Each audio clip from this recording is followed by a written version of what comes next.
Picture this. 3 months ago, you finally bought Bitcoin at $98,000.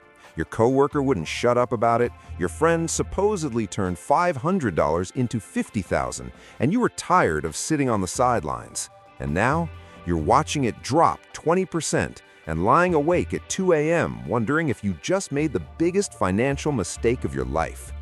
My name's Chris, and I spend way too much time thinking about why people make terrible decisions during market crashes. If you're currently watching your crypto portfolio bleed red and you're not sure whether to panic sell, buy more, or just delete the app, hit subscribe because we're about to break down what's actually happening. Here's the thing nobody wants to admit. Bitcoin isn't crashing because of some conspiracy. It's doing exactly what Bitcoin has always done. In 2021, it hit $69,000, then crashed 77% to $16,000. Then it went from $16,000 to over $100,000. That's a 525% gain. Volatility isn't a bug, it's a feature. So why is it crashing now? 3 reasons. First, when traditional markets get shaky, people don't rush into volatile assets, they move to safety. Second, leveraged positions are getting liquidated.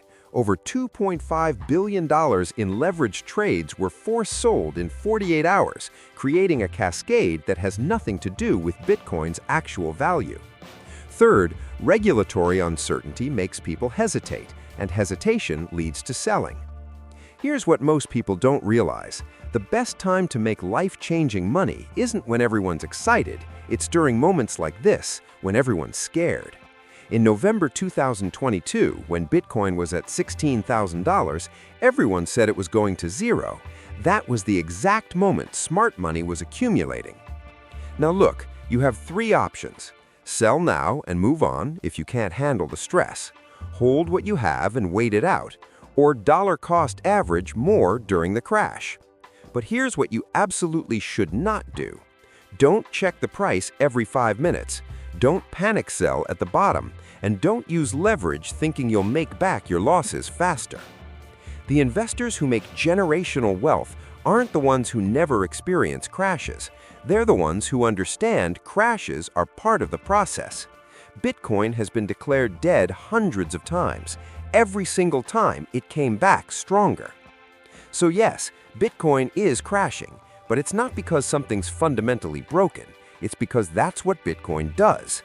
The question isn't whether it will crash again. It will. The question is whether you have the discipline to navigate it without destroying your financial future. If you found this helpful, smash that subscribe button.